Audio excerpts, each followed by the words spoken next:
Bonjour à tous. Merci donc d'accueillir Jean-Christophe Rufin avec cet enthousiasme. Je voudrais vous dire qu'au nom du Point, je suis très heureux de vous présenter cette rencontre avec ce grand écrivain, cet homme aux 1000 vies, médecin, grimpeur en haute montagne, French doctor, ambassadeur, académicien non académique et écrivain surtout.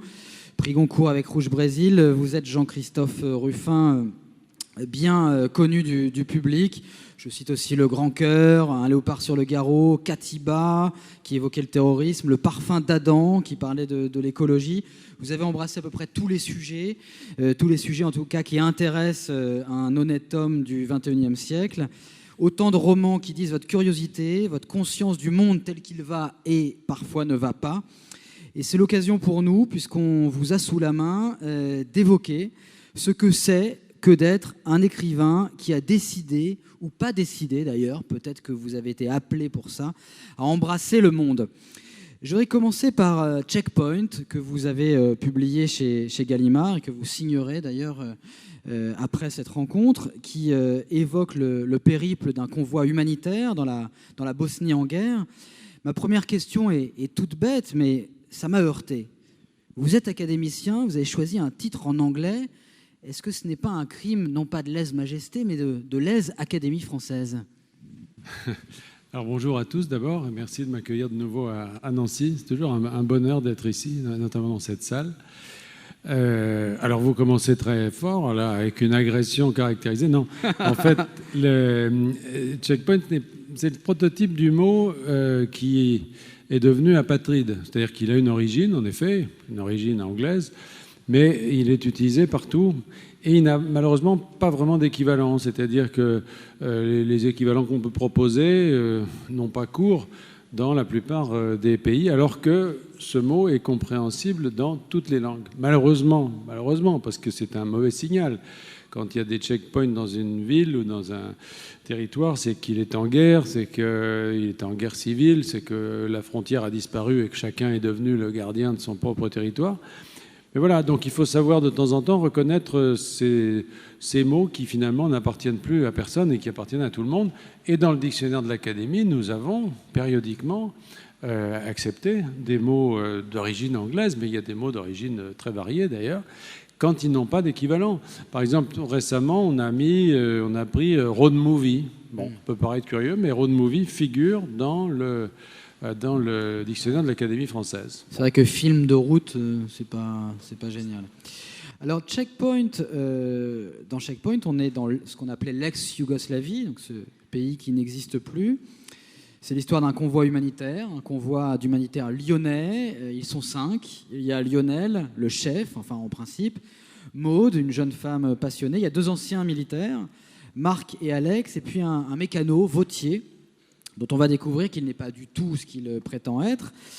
Ces gens croient qu'ils sont partis porter secours à 500 réfugiés dans d'anciennes mines de charbon, mais ils vont s'apercevoir que certains d'entre eux, dans ce convoi, ont d'autres objectifs. Alors on les suit, grâce à vous, Jean-Christophe Rufin, dans ce convoi. Il y a 2 camions qu'on suit, s'enfonçant dans le pays, franchissant des checkpoints. L'amour va s'inviter aussi, d'autres sentiments aussi, beaucoup plus violents.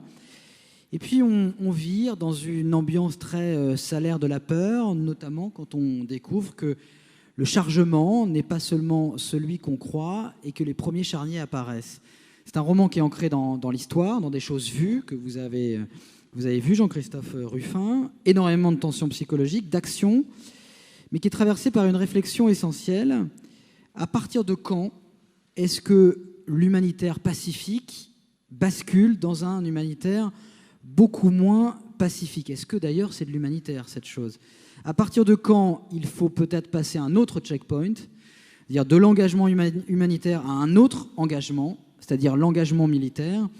Est-ce que c'est une envie ou est-ce que c'est une réflexion qui vous a, quand vous étiez dans ce conflit, traversé l'esprit en se disant, au fond, ce que je fais là, c'est pas suffisant, il y a un moment où il faut armer les gens?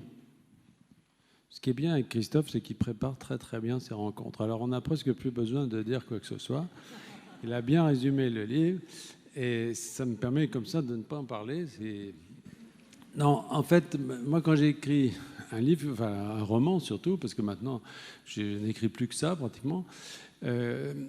Il y a d'abord l'envie de vivre ou de revivre une aventure au présent, dans le présent.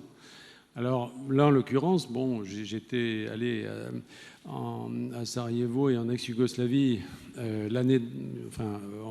en 2014 pour l'anniversaire des 20 ans de la guerre. Et en revoyant ces lieux, ces lieux que j'avais connus effectivement en pleine guerre, j'ai eu envie de les évoquer, mais de les évoquer au présent. Voilà. Donc, je ne me suis pas posé de questions tellement compliquées.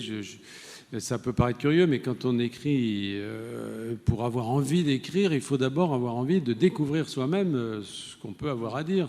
Si on commence avec les questions, ça fait des livres très pâteux, c'est-à-dire que ça fait des livres à thèse. Bon, moi, je ne fais pas des livres à thèse, je fais des livres qui sont d'abord ceux que j'ai envie de lire, c'est-à-dire qui m'embarquent moi, et j'espère le lecteur, dans une aventure. Et finalement, c'est l'essentiel, c'est d'avoir envie de tourner les pages vers l'avant. Oui, mais ce qui fait la richesse de vos livres, c'est qu'on a envie de tourner les pages, mais que c'est aussi traversé par des réflexions essentielles sur le monde. Oui, mais ce que je veux dire, c'est que ces réflexions viennent, pour moi, en cours de route, et même à la fin, souvent. C'est pour ça que j'écris en général des postfaces. C'est parce que ce sont pas des préfaces, ce sont des postfaces, c'est-à-dire c'est ce qui me vient à l'esprit quand j'ai terminé le livre.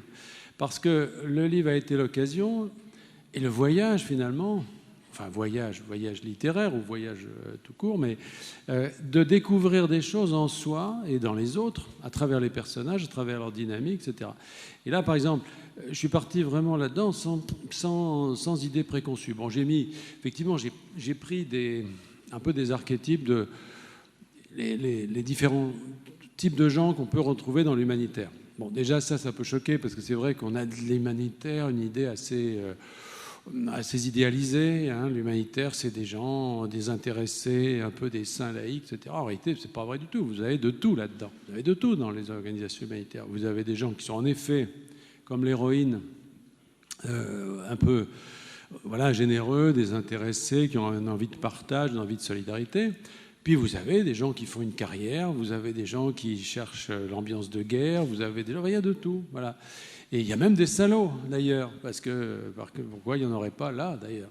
Alors, je les ai mis tous ensemble. Et puis, c'est ça qui est assez sympathique avec le roman, c'est que c'est une sorte de je vais encore utiliser un mot anglais, vous avez mais c'est de shaker, vous savez. Mettez ça, puis vous faites comme James Bond. Non. C'est vrai que vous secouez, et là, il se passe quelque chose. C'est-à-dire que cette rencontre va faire émerger des positions différentes par rapport à la vie, par rapport à l'action.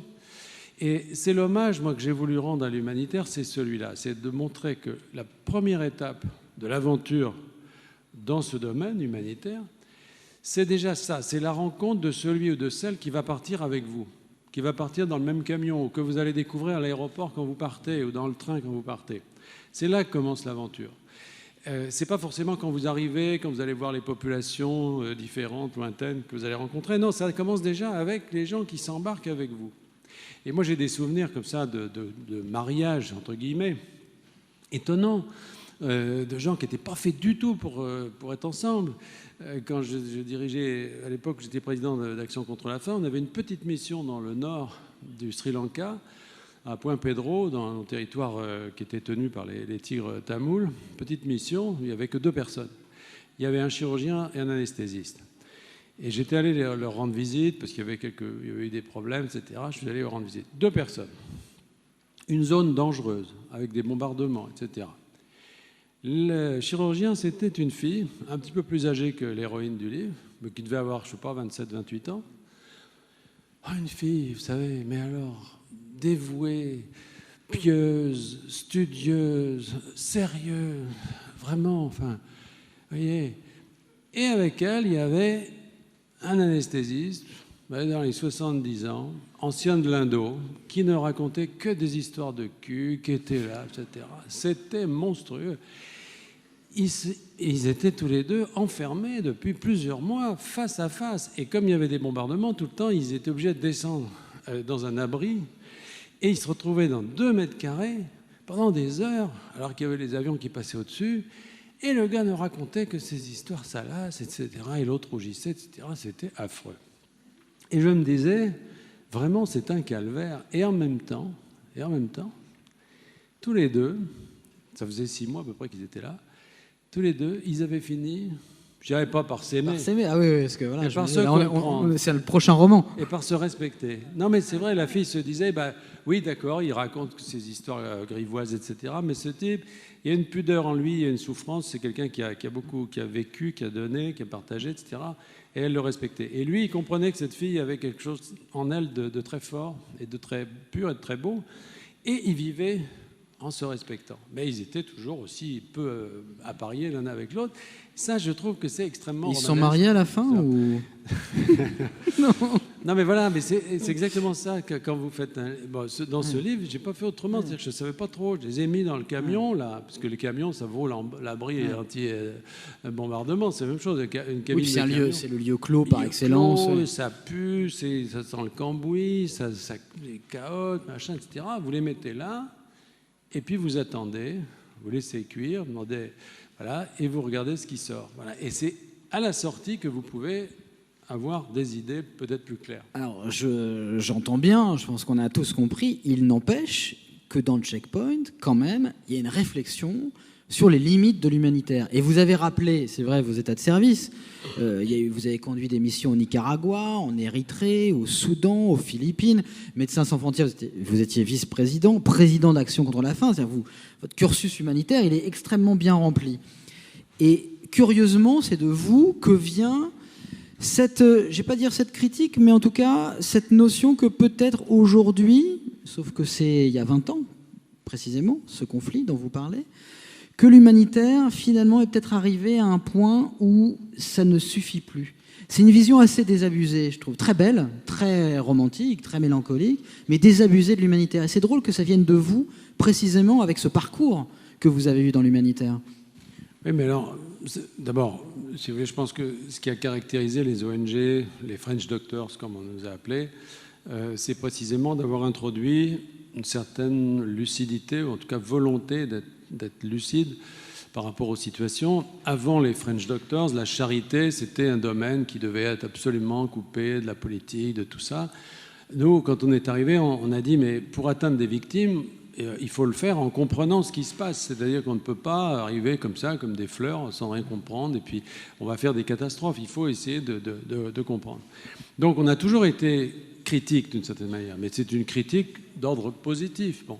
Ce qui est sûr, c'est que aujourd'hui, il y a une crise évidente de l'action humanitaire, ne serait-ce que parce que il est de plus en plus difficile de se projeter dans des territoires dangereux. Vous ne pouvez plus envoyer aujourd'hui des volontaires dans le Sahara. Ils vont se faire prendre en otage, décapiter, ce que vous voudrez. Vous ne pouvez plus les envoyer au Moyen-Orient, vous ne pouvez plus les envoyer en Afghanistan. Vous pouvez plus... Vous voyez, ça devient quand même très, très difficile, déjà.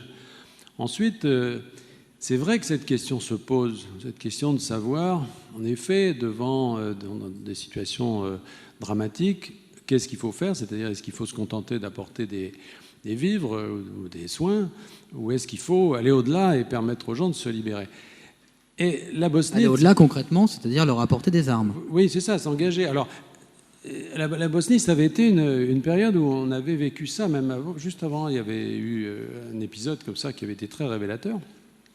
À l'époque, ce n'était pas encore la Bosnie, c'était d'ailleurs, la guerre était en Dalmatie, en Croatie. C'était Dubrovnik, vous vous rappelez, qui était bombardé tout au début de la guerre. Bon. Et il y avait eu un concert qui avait été organisé avec Barbara Hendricks qui chantait. Et ce concert avait donné lieu à un incident assez intéressant parce que juste avant l'ouverture du rideau, tout était prêt, le public était dans la salle, elle avait chauffé sa voix, tout était prêt. Les Croates ne voulaient pas ouvrir le rideau. Mais pourquoi vous ne voulez pas ouvrir le rideau? Parce que votre concert, c'est un concert pour la paix. Bah oui, c'est un concert pour la paix. Bah oui, mais nous, c'est pas la paix qu'on veut, c'est la victoire. On veut un concert pour la victoire. Vous voyez? C'est intéressant, c'est-à-dire que la conscience occidentale disait, nous, ce qu'on veut, c'est la paix. Et eux disaient, mais la paix, c'est pas suffisant. Ce qu'on veut, c'est... voilà. Alors, c'est un vieux problème, parce que moi, quand je pense, par exemple, à mon grand-père qui a été déporté, qui était un homme... engagé, qui a été déporté 2 ans à Buchenwald, etc. Je me dis, le problème se posait déjà. Si à l'époque de l'occupation de la France, on avait dit aux Français, écoutez, pas de problème, on va vous donner, les Allemands vont rester, il n'y a pas de problème, mais par contre vous aurez à manger, vous aurez chaud, vous aurez des soins, vous aurez tout, mais les Allemands vont rester. Qu'est-ce qu'il aurait dit, mon grand-père? Il aurait dit, allez vous faire foutre. Moi, ce que je veux, c'est vivre libre. Vous voyez? C'est-à-dire que cette question, elle est à la fois très actuelle et très ancienne. Et en effet, moi, je la mets en scène un peu entre les deux, dans une guerre qui n'est pas très, très ancienne, qui est encore à portée de mémoire, si je puis dire, mais qui n'est plus qui est séparée, disons, de l'actualité chaude, de l'actualité immédiate, et qui permet de mettre tout ça en scène. Vous pensez qu'à terme, l'humanitaire, justement, va disparaître? Vous disiez, on ne peut plus envoyer ici ou là de volontaires parce qu'ils se font enlever, décapiter. Effectivement, il y a plein de zones du monde où aujourd'hui, c'est impossible d'y aller, y compris d'ailleurs pour les journalistes aussi. Vous pensez qu'à terme, justement, ce grand idéal qui a été l'humanitaire, idéal concret aussi, est voué à la disparition? Non, il y aura toujours la nécessité et la possibilité d'agir individuellement. Ce qui est certainement en question, c'est cette espèce de facilité qu'ont eu les politiques d'utiliser l'humanitaire ces derniers temps. C'est-à-dire qu'on l'a mis à toutes les sauces. On a fait depuis la fin de la guerre froide, on a fait des interventions au nom de l'humanitaire, on est allé ici ou là. Donc je crois que ça restera une nécessité, les ONG garderont leur place. Parler de mon grand-père, il était bien content de recevoir de temps en temps des colis de la Croix-Rouge, bien sûr. Mais c'est pas tout, ça ne suffit pas. Et cette idée que la réponse peut être une réponse purement humanitaire, on atteint les limites. Mais c'est pas une cause perdue, enfin une bonne cause perdue. C'est assez largement aujourd'hui une cause difficile, je dirais, parce que si vous regardez les zones où sont les conflits et les gens qui ont besoin d'aide et les zones où vous pouvez aller, elles ne se recoupent pas. C'est-à-dire que vous pouvez aller, alors vous pouvez faire du développement, vous pouvez aller exprimer votre solidarité de telle ou telle manière. Mais aujourd'hui, aller dans les zones de guerre, il n'y a plus beaucoup d'endroits où vous pouvez le faire. Et à titre personnel, vous avez eu envie, vous, quand vous étiez sur ces terrains-là, de laisser tomber vos instruments de médecine pour prendre d'autres instruments plus létaux, de passer à l'action militaire, comme certains de vos personnages? Non, parce que moi, je suis pacifique déjà, et puis j'ai pas. Devant ce que vous voyez, parfois. Oui, non, mais c'est pas comme ça que le problème se pose. C'est drôle parce que depuis longtemps, quand des écrivains qui ne connaissent pas ce milieu humanitaire y pensent, ils mettent en scène des gens comme ça qui, à un moment donné, posent le stéthoscope et prennent la Kalachnikov. Je ne sais pas si vous vous souvenez, Jean Edernalier avait fait un roman complètement farfelu là-dessus, je ne sais plus comment il s'appelait. Voilà. Très sincèrement, c'est pas comme ça que ça se passe. Non, mais il y a eu des écrivains à travers enfin pas les siècles, mais au XXe siècle.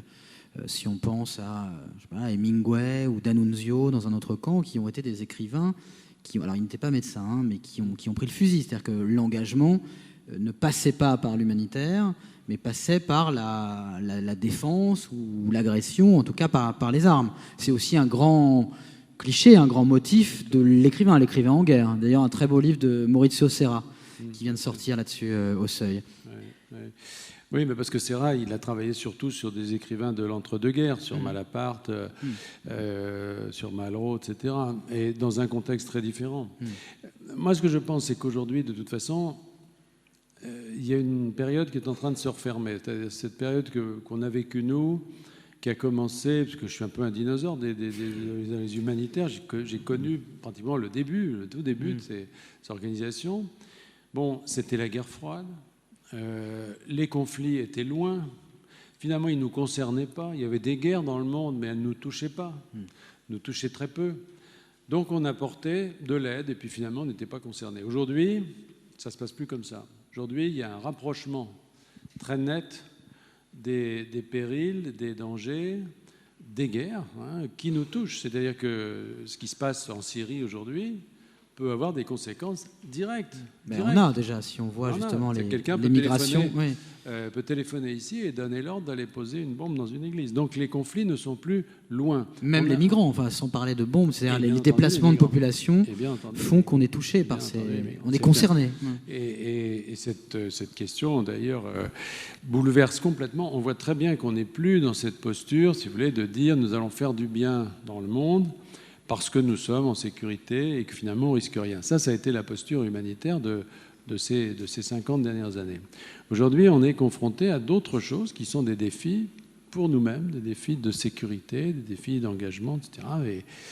Et pour lesquels je n'ai pas d'ailleurs de réponse particulière à donner, mais simplement je pense qu'on a là à changer d'époque. On est en train de changer d'époque.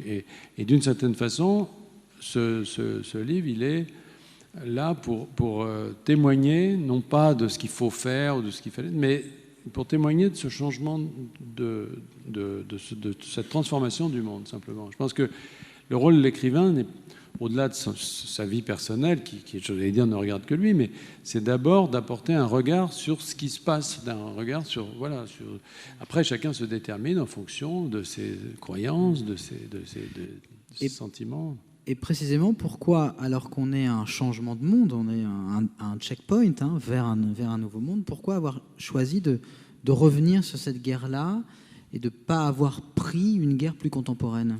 Parce que j'avais fait ça, quand j'avais écrit Katiba, j'étais à l'époque, j'étais ambassadeur à l'époque, j'étais en poste, et bon, je ne pouvais pas écrire sur un sujet très éloigné parce que j'avais peu de temps et peu de temps disponible. Je faisais quand même un métier, contrairement à ce que certains pensent, le diplomate travaille quand même. Et donc, en tout cas moi, mais donc j'avais pas beaucoup de temps et donc j'ai parlé de ce que j'avais sous les yeux. Ça ne me demandait pas une préparation particulière. J'avais sous les yeux tous les jours, à travers les contacts que je pouvais avoir avec nos services, dans ce poste très particulier qui est Dakar, qui est un poste régional qui observe toute une région. J'avais sous les yeux la montée de l'islamisme radical dans le Sahel. Et donc, j'ai imaginé une intrigue autour de ça, parce que je l'avais sous les yeux. C'était à la fois une facilité pour moi, parce que ça m'évitait d'avoir à faire des recherches, etc. J'avais tout, j'allais dire, servi sur un plateau. Et puis, c'était aussi un inconvénient, parce que quand vous vous situez dans l'actualité, vous vous situez aussi dans les turbulences de l'actualité. C'est-à-dire que tout d'un coup, tout peut changer. Alors vous êtes en train d'écrire un livre, le temps littéraire est un temps assez lent. Je veux dire, écrire un livre, ça prend du temps. Le publier, ça prend du temps. Le diffuser, ça prend du temps. Et l'actualité va très vite. Et par exemple, sur le Sahel, il y a eu l'intervention française au Mali, si vous voulez, qui est venue complètement bouleverser les choses. Alors le livre était déjà paru, mais ça a bouleversé les choses au moment de l'adaptation. On avait signé pour une adaptation au cinéma. Et puis, crac, il y a eu, si vous voulez, tout à coup, tout a changé, parce que les Français sont intervenus au Mali, etc., tout a changé. Donc, l'actualité, c'est une commodité, ça vous porte, et en même temps, ça peut se dérober sous vos pieds à tout instant. Donc, je ne souhaitais pas me retrouver pris dans une actualité trop brûlante. C'est très, très difficile de faire du roman dans l'actualité immédiate. D'ailleurs, quand vous regardez des romans qui, dans l'histoire de la littérature, mais nous apparaissent aujourd'hui comme des romans d'actualité, comme La condition humaine, par exemple, en fait, ils ont été écrits plusieurs années après les faits qu'ils relatent. C'est-à-dire que les événements de Shanghai qui sont relatés dans La condition humaine ont eu lieu 15 ans avant que Malraux ne les écrive. Donc, voilà, c'est une actualité, mais décalée. Alors, précisément, Jean-Christophe Rufin, vous évoquiez cette partie... diplomatique de votre vie quand vous étiez en poste, une façon de goûter à la politique lorsque vous étiez ambassadeur. Pendant 3 ans, vous avez non pas donné des soirées d'ambassadeur, mais vous avez vécu cette guérilla africaine qui était politique, peut-être moins romantique que l'humanitaire. Vous avez dû résister aux pressions d'un certain monsieur Wade, dénoncer la France-Afrique, plus retorse que jamais, alors que vous pensiez qu'on en avait terminé avec ça. En tout cas, c'était le discours officiel. Vous avez pourchassé avec la DGSE les terroristes dans le désert du Sahel. Et puis, il y a eu ces montagnes de dossiers aussi, qui étaient déjà liés aux flux migratoires, aux aides économiques. Puis vous êtes revenu à l'essentiel. Et dans Le Léopard sur le Garot, il y avait un début, des pages vraiment très très belles, où on sentait la pression. Il pleuvait à Dakar, vous étiez là, on sentait l'écrivain qui se rebellait finalement sous la charge du fonctionnaire, en fait. Comment vous regardez aujourd'hui cette partie de votre vie, cette partie où vous étiez immergé dans la politique, totalement, tous les jours et du soir au matin? Je n'irais pas dans la politique, j'irais dans le pouvoir, dans la question du pouvoir. Non pas que j'avais moi-même du pouvoir, parce qu'un ambassadeur n'a pas beaucoup de pouvoir, mais c'était la 3e ambassade oui, française au monde. Hein, 5e, ouais. Oui, mais bon, ce que je veux dire, c'est qu'il ne faut pas se faire d'illusions sur la capacité qu'on peut avoir à changer les choses, la preuve. Mais en revanche, ce qui est précieux, ce qui est même irremplaçable dans des fonctions comme celle-là, c'est qu'elles vous mettent en contact avec les pouvoirs. C'est-à-dire que vous voyez le pouvoir de très près. Vous le voyez fonctionner. Vous voyez comment il fonctionne, comment les décisions se prennent. Contrairement à ce que souvent les commentateurs pensent, la décision politique n'est pas une décision rationnelle. C'est une décision très souvent chaotique, influencée par des facteurs psychologiques extrêmement fragiles en réalité, avec des phénomènes aussi qui peuvent être nouveaux, comme par exemple la présence des portables dans les guerres aujourd'hui. C'est complètement fou, mais dans les guerres, par exemple en Afrique, tout est cassé, mais les portables fonctionnent. Et alors, moi j'ai vécu des scènes comme ça, où, avec le président Ouad dont vous avez parlé, qui m'appelait en pleine nuit parce que en Guinée, juste à côté, il y avait les opposants qui l'appelaient en disant on va se faire massacrer par des gens qui ont été envoyés par le pouvoir. Et il avait en ligne le type qui était en train de se planquer parce qu'il allait se faire massacrer, et le gars qui avait envoyé les types pour l'abattre. Vous voyez ?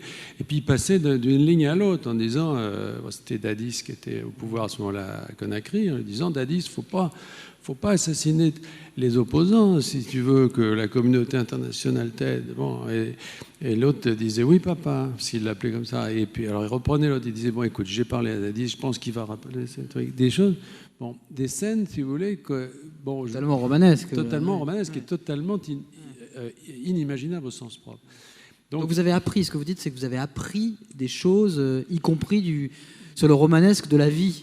Oui, c'est-à-dire que c'est toute la tension, je trouve, la tension au sens peut-être même déchirante en fait, entre la volonté d'écrire finalement, donc qui suppose une certaine tranquillité, un certain éloignement du monde, une certaine paix intérieure finalement, et la nécessité, pour moi en tout cas, d'aller voir comment ça se passe. Moi j'ai besoin de nourrir mes livres de la vie, de ma vie, mais surtout de la vie des autres. Non pas que j'écrive directement sur cette vie, moi je ne suis pas du tout un écrivain d'autofiction, je ne raconte pas directement ce que j'ai fait la veille, etc. Mais je me nourris de ces expériences, j'en ai besoin. Alors c'est à la fois merveilleux de pouvoir bénéficier comme ça, c'était une chance extraordinaire. Une source, quoi. M'a proposé de prendre la responsabilité de cette ambassade qui est très lourde. C'est à la fois extraordinairement enrichissant et en même temps une souffrance quotidienne parce que vous n'avez pas de temps, parce que vous êtes sollicité de tous les côtés, parce que vous avez l'impression que l'esprit est complètement en miettes, que vous ne pouvez pas vous concentrer durablement sur quelque chose, etc.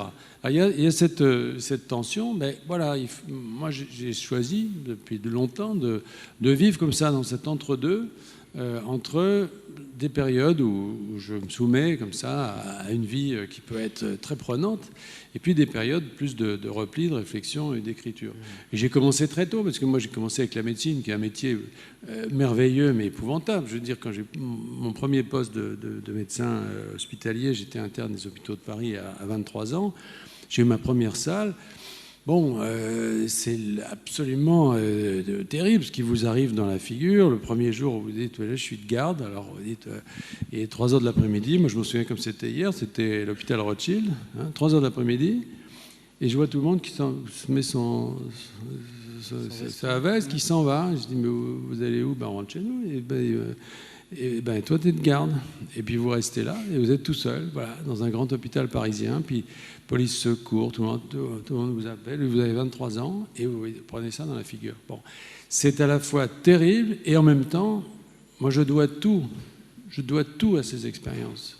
Pas de façon directe, mais tout ce qui a pu finalement s'accumuler en moi de volonté justement de partager toutes ces émotions, tous ces portraits, tous ces moments intenses finalement, viennent de la vie. Voilà. Donc il faut supporter, il faut accepter cette incommodité à certaines périodes.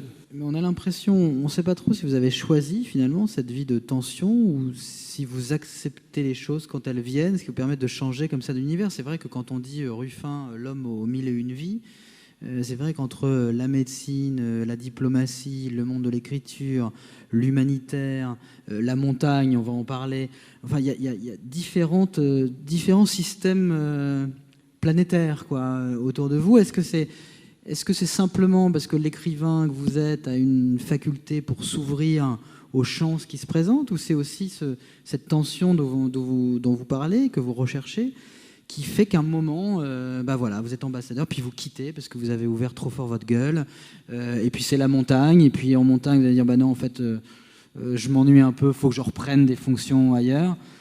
C'est une tension que vous cherchez. Moi, j'ai un ennemi maintenant, c'est mon CV, parce que je passe vraiment pour un zozo. Quand on lit tout ça, on se dit, mais qu'est-ce que c'est? Puis souvent, quand je fais des conférences, quelqu'un me présente et ça commence par un CV. D'abord, j'ai l'impression d'être mort, et puis ensuite, je me dis, c'est vrai, ça part dans tous les sens, tout ça est absurde. En fait, il n'y a qu'une personne derrière tout ça, et pour moi, c'est très logique. En fait, il y a un parcours qui est en fait beaucoup plus linéaire que ça ne peut le paraître. Je suis médecin et je le reste d'une certaine manière, même si je ne pratique pas toujours. J'ai choisi ce métier parce que c'est un métier pour moi d'engagement. C'était un métier qui était supposé, en tout cas c'est ce que je pensais quand je l'ai choisi, avec le peu de choses que je savais sur ce métier, mais qui finalement se sont assez bien confirmées. Je pensais que c'était une manière extraordinaire d'avoir accès à la profondeur de la vie et à sa diversité, à sa richesse. Voilà. Et que finalement les médecins disposaient de cette clé qui leur permet d'entrer dans les autres vies et dans la vie des autres et dans la maison des autres, etc. Bon, il se trouve que en plus j'ai eu la chance de rencontrer d'une certaine façon sur ma route le début de ces organisations humanitaires qui nous a permis, en fait, quand on a créé ces ONG, qui nous a permis de porter cette expérience médicale dans le monde entier. C'est-à-dire qu'il ne s'agissait plus seulement de le faire dans un cabinet ou dans un hôpital, mais partout. Voilà. Donc ça a été une expérience d'une très très grande richesse. Et on a créé en plus ces organisations. Moi j'ai contribué très modestement, mais j'ai participé à ça. C'est-à-dire qu'on a commencé des ONG qui étaient grandes comme cette scène-là. C'était 2 petites pièces. MSF, c'était rien du tout. Et 10 ans après, c'était le prix Nobel de la paix, etc. C'est-à-dire ça a été formidable. Voilà. Et puis pourquoi l'écriture? Parce que là aussi, pour moi, la médecine, dès le départ, c'était une discipline littéraire. Oui. Alors ça, c'est un malentendu, bien entendu, aujourd'hui. Mais je pensais, conformément à ce qu'avait été la médecine pendant des siècles, finalement, que c'était toujours une discipline qui appartenait aux humanités. Oui. On apprenait, vous le disiez, au début du XXe siècle, on apprenait le grec, le latin et même la politique au sein des études médicales, écriviez-vous. Oui, enfin, on apprenait... disons qu'il y avait cette dimension littéraire. Les descriptions cliniques, c'était des morceaux de bravoure. Ouais. Alors, moi, quand je suis arrivé dans mes études, ça avait un petit peu diminué tout ça. J'ai continué, j'ai essayé de faire vivre j'ai appris les maladies comme des tragédies, moi. C'est marrant, quand je passais l'internat, il y avait l'embolie pulmonaire, vous savez, c'était... il y avait des phrases, on disait « cette femme se lève, pousse un cri et meurt ». C'était l'embolie pulmonaire du postpartum, par exemple. Mais ça, c'était quoi, dans les manuels de médecine? Oui, il restait des trucs comme ça. Ouais. Le coup de tonnerre dans un ciel serein, c'était la péritonite. Il y avait le cancer du testicule, c'était la glande qui augmentait de volume. Alors on disait « après une période de légitime fierté, cet homme s'inquiète et consulte, etc. » Il y avait une dimension un peu comme ça, théâtrale. Oui, Ouais. Bon, mais enfin, ça n'allait pas très loin, et je me suis assez vite rendu compte que voilà. Ça vous a déçu? Parce que c'est vrai, quand vous le rappeliez, hein, vous avez découvert la médecine à travers votre grand-père, hein, qui avait imposé le respect à ses tortionnaires à Buchenwald. C'était un rock, c'était quelqu'un vraiment que vous admiriez. Adolescent, vous découvrez la première greffe du cœur au Cap, Le patient est vivant, c'était le titre de Paris Match, le docteur Barnard.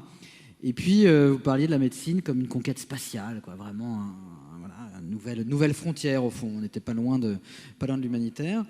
Et finalement, on a l'impression que que vous en avez parlé, là, la nostalgie de cette époque où la médecine était littéraire, qu'elle est devenue technique, et que l'importance de la technique, finalement, ça serait ça qui vous a fait quitter, enfin, entre guillemets, parce que vous y revenez parfois, la médecine.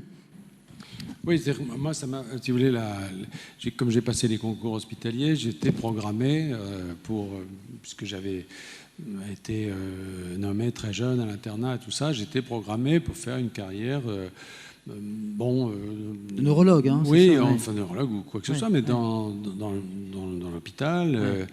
Ouais.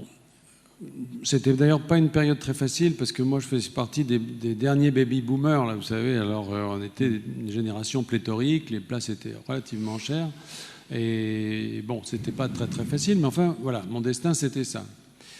Et ça m'a pas intéressé. J'ai fracassé, je dirais, mon enthousiasme pour la technique médicale quand je suis parti faire mon service militaire en Tunisie. J'ai été envoyé comme coopérant. Et puis les militaires sont très organisés, mais parfois ils se trompent. Voilà. C'est Kessel qui racontait qu'il avait, quand il s'était engagé, on avait demandé sa profession, il avait dit journaliste, et l'adjudant avait marqué journalier. Donc il a cassé des cailloux pendant plusieurs mois. Bon. Moi, ça n'a pas été aussi grave, mais enfin, j'ai été envoyé dans une maternité, alors que je voulais être neurologue. J'avais commencé mes spécialités. Donc, j'ai fait des accouchements pendant tout mon service militaire. C'est un exercice comme un autre. Hein. Et j'étais en Tunisie, à Sousse. Et c'est vrai que là-bas, tout à coup, si vous voulez, les choses ont pivoté pour moi. C'est-à-dire que j'étais venu comme un petit étudiant bien formé, avec l'idée, un petit étudiant en médecine qui pensait que voilà, l'être humain était le même partout, puis il y avait des maladies différentes, et que mon métier, moi, c'était de différencier les maladies. Voilà. Et quand je suis arrivé en Tunisie, les choses ont complètement pivoté. Je me suis dit, c'est le contraire. Les maladies sont les mêmes partout, ou presque. Et ce qui change, c'est l'être humain, c'est la culture, c'est celui qui porte la maladie, c'est celui qui est le malade, voilà, qui est soi-même dans sa chair, qui est tout ça. Et donc il s'est opéré une sorte de transposition pour moi vers une autre question qui était plus la question humaine, si vous voulez, que la question technique. Voilà. Et pour trouver une manière d'exercer la médecine comme ça, c'est vrai que je me suis tourné à ce moment-là vers ces organisations humanitaires. Mais c'était pas du tout ce qu'on avait prévu de dire. Hein. On est parti dans tous les sens. Non, mais c'est très bien. Non, non, mais justement, on parlait tout à l'heure de la politique, on a parlé de la médecine, parce qu'on va y revenir à la médecine. Après cette période de politique très intense, enfin politique de pouvoir, hein, période au cœur du pouvoir, il y a eu Immortelle Randonnée, ce pèlerinage effectué dans des conditions difficiles, très physiques, hein, au milieu des Jacquets, donc ceux qui font le pèlerinage de Compostelle, où on se souvient de vos photos, preniez des selfies de vous-même avec une tête, vous étiez beaucoup moins en forme qu'aujourd'hui. Je trouve que là, vous avez une mine magnifique quand même, là, absolument affûtée. On sent que la montagne est passée par là. Vous avez dit à l'époque que c'était une vaccination, ce pèlerinage, qui était un pèlerinage laïque, hein, pas du tout pour des raisons religieuses, une vaccination contre les excès de la vie. Je me souviens d'une phrase: j'avais enfilé successivement pendant les années précédentes des oripeaux sociaux prestigieux, mais dont je ne souhaitais pas qu'ils deviennent le luxueux linceul de ma liberté. C'était quoi ces excès contre lesquels vous aviez envie de vous vacciner? Expression de médecin. Non, ce n'est pas des excès, mais si vous voulez, quand on a, comme moi, envie de rester en contact avec la vie, avec ce que peut vous apporter d'inattendu, de fraternel, de nouveau, quoi. Il ne faut pas se situer en dehors de la vie. C'est-à-dire que... Et il y a des tas de choses, notamment des tas d'honneurs, hein, qui peuvent vous extraire un peu du monde. Bon, quand vous êtes ambassadeur, par exemple, dans un poste comme Dakar, l'ambassadeur de France à Dakar, c'est un peu la reine d'Angleterre. Il ne peut pas faire 5 mètres dehors. Vous appelez Excellence. Oui, alors on vous appelle Excellence, vous avez des cuisiniers, des chauffeurs, des machins. Bon, très bien, c'est très bien. Mais il ne faut pas être prisonnier et surtout dupe de ça. C'est-à-dire qu'il faut être capable de s'en priver. Et puis, de ne pas s'extraire. Alors, l'Académie française, c'est la même chose. Bon, l'habit vert, c'est très bien, c'est très beau. J'aime beaucoup cette institution. Je suis très fier d'en faire partie. Je donne vraiment ce que je peux à son fonctionnement et je fais ma part vraiment de travaux académiques. Mais en même temps, il faut être capable de l'habit vert, de le mettre sur un cintre et puis de l'oublier. Parce que sinon, c'est quelque chose qui vous coupe de la vie, qui vous coupe des autres. En même temps, c'est assez ritualisé. L'habit vert, on le porte. Enfin, là, vous n'êtes pas venu. Non, mais de toute façon, je le porte pas dans le métro. Non, ça, c'est certain. Mais d'un point de vue plus symbolique, si vous voulez, je crois qu'il ne faut pas se laisser. Il y a un piège, disons, de se faire mettre comme ça sur un piédestal ou dans une posture. Et c'est pour ça que j'aime des sports comme la montagne, par exemple. Mais ça serait vrai, sans doute. Moi, j'aime pas particulièrement la mer ni les bateaux, mais je pense que c'est la même chose. Et c'était vrai pour le pèlerinage. J'aime ces situations où vous n'êtes que vous-même, c'est-à-dire où les gens vous parlent sans savoir, vous voyez, sans qu'il y ait de barrière, sans qu'il y ait... l'armure, en fait, vous avez peur du carcan et de l'armure et de l'image. Oui, par exemple, l'an dernier, je suis allé en Afrique plusieurs mois. J'avais envie de reprendre un peu d'activité comme ça. À la base, je voulais être dans un hôpital de base. Je suis allé... En brousse, hein, ça. En brousse. Je suis parti au Burundi, chez des sœurs. Voilà. Je voulais pas partir avec une ONG, je suis parti seul, comme ça. Et c'était très bien. Et puis, au bout de quelques jours, il y a toujours quelqu'un qui se débrouille. Pourtant, il n'y avait pas beaucoup de réseaux pour avoir Internet, taper, machin, Wikipédia, machin et tout. Et là, le regard change. Les gens ne vous parlent plus de la même manière parce que vous avez fait ce que vous avez fait, parce que vous êtes un écrivain, parce que vous êtes à l'académie, parce que vous avez... machin. Et à ce moment-là, tout à coup, si vous voulez, cette dimension de fraternité, elle se fissure. Et ce que j'ai beaucoup aimé dans le pèlerinage, c'est que justement, et c'est pour ça que je l'ai fait en Espagne d'ailleurs, c'était pour pas être en France, pour rencontrer le moins de gens susceptibles de me connaître que je pouvais. Je ne suis pas si connu, mais je ne suis pas de Johnny Hallyday, mais enfin quand même, on peut... Voilà. Donc là, il y a en Espagne, paix royale, si vous voulez, et c'est même pire que ça. Je m'étais clochardisé. Oui, comment clochardisé, c'est même pire que ça. Je cite une phrase de Immortel Randonnée. En Cantabrie, donc la Cantabrie, c'est la région à côté des Asturies, hein. En Cantabrie, le marcheur prend conscience pour la première fois qu'il est lui-même un déchet. Donc là, c'était vraiment le... Oui, c'est un peu fort, mais c'est vrai que le marcheur n'est pas valorisé du tout sur le... Enfin, il y a des endroits où... Alors, ça dépend. C'est compliqué comme sujet, parce qu'il y a des endroits où le pèlerinage, notamment sur le Camino français, c'est devenu, je dirais, presque une industrie. C'est-à-dire qu'il y a des auberges, il y a des restaurants, etc. Donc là, on attire le pèlerin. On attire le pèlerin. Bon, j'ai vu comme ça... dernière étape où j'étais passé par le Camino français, j'étais dans un sous-bois et tout à coup, donc il y avait des arbres, puis il n'y avait pas de taillis, c'était des pins, je crois.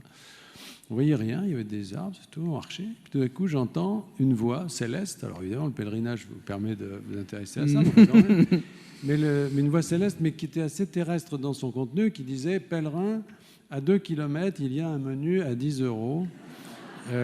Pour toi, etc. » Et alors, je regarde, je ne comprenais pas, puis je reviens en arrière, je me rends compte qu'entre deux sapins, ils avaient mis un œil électronique, vous voyez, et puis qu'il y avait un haut-parleur dans les arbres, et que quand les pèlerins passaient, il y a un truc qui se déclenchait pour faire la pub d'une auberge. Bon.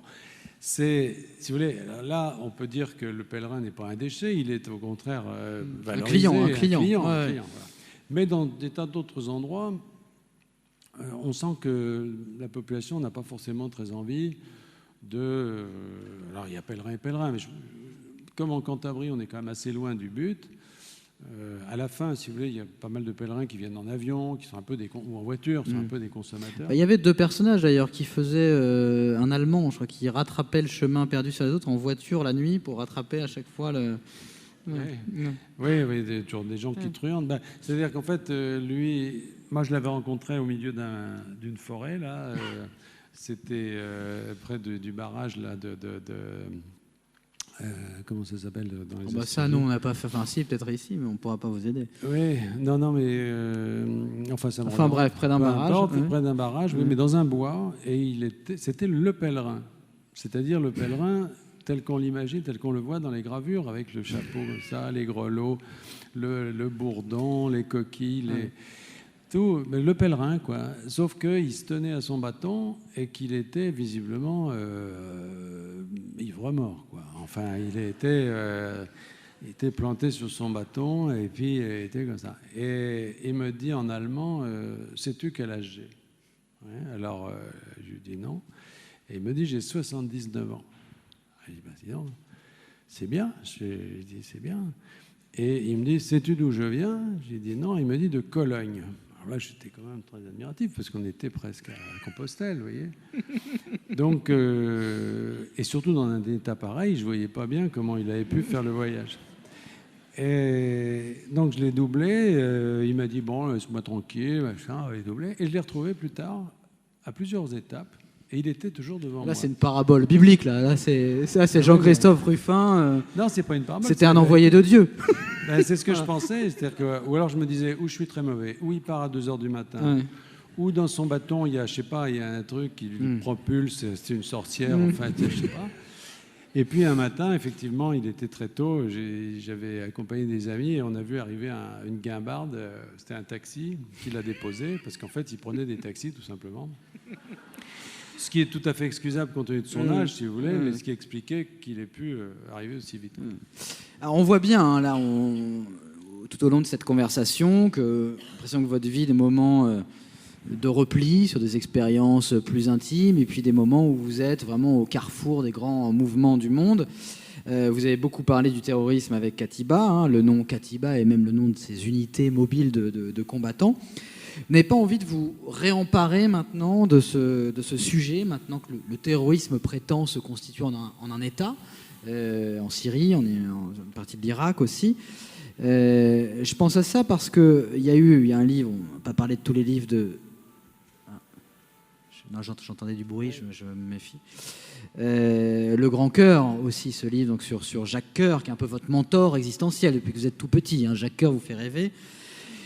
Dans Jacques Coeur, il y a la réflexion que déjà le monde fonctionne selon le principe de la mondialisation, des échanges, du commerce. Il y avait aussi une image et un message très important, à savoir que l'Orient n'a pas toujours été cet Orient qu'on voit aujourd'hui, mais était un Orient qui a ébloui l'Occident. C'est-à-dire que quand les croisés étaient dans le même état que vous sur les routes de Compostelle, suants, dégoûtants, barbus, hirsutes, ils arrivaient à Damas.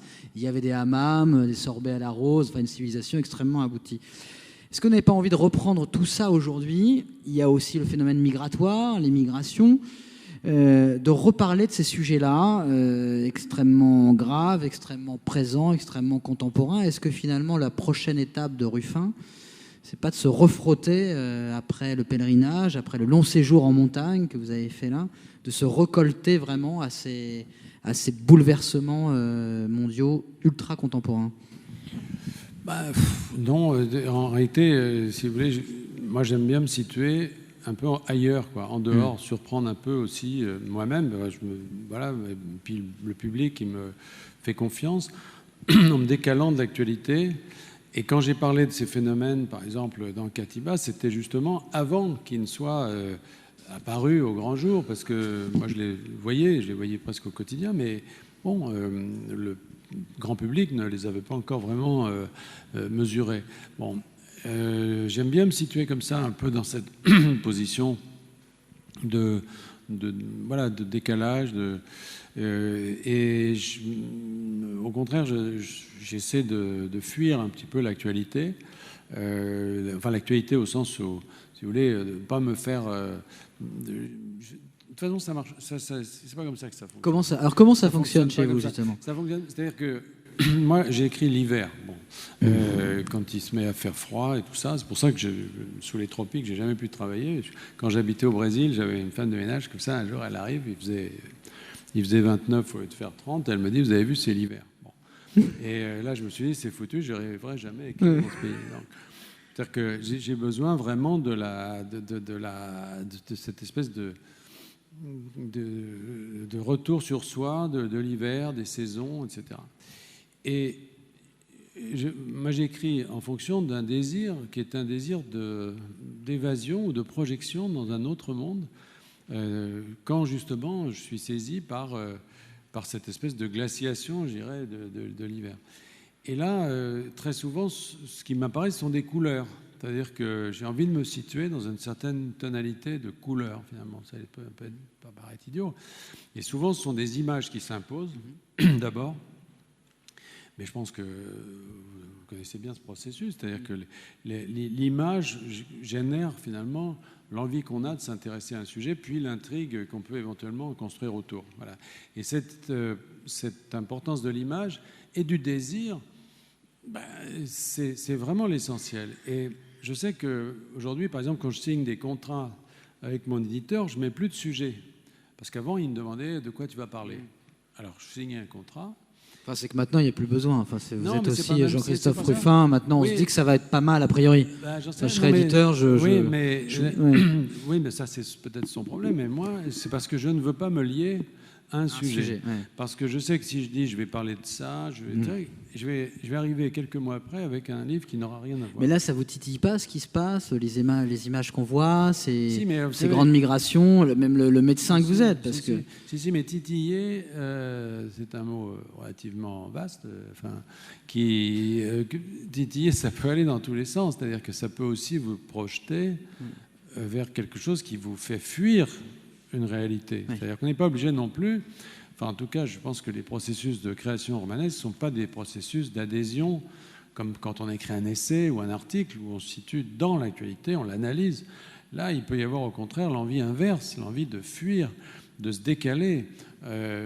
Dans l'histoire, parce que c'est aussi une de vos spécialités, souvent, de prendre... Oui. Quand je suis rentré du Sénégal, par exemple, une période de flottement, forcément, parce que vous passez d'un monde à un autre, d'une responsabilité, comme ça. Et puis, je suis revenu, et justement, parce que l'hiver m'avait beaucoup manqué au Sénégal, parce qu'au Sénégal, il fait beau tout le temps. Même pendant l'hivernage, 3 orages, mais enfin, on s'en fout, il fait beau. Donc, j'ai eu besoin de l'hiver. J'ai eu besoin du gris. Pas tellement l'hiver, mais le gris, la pluie, etc. Donc, je suis allé à Bourges, là, j'étais sûr de trouver ça.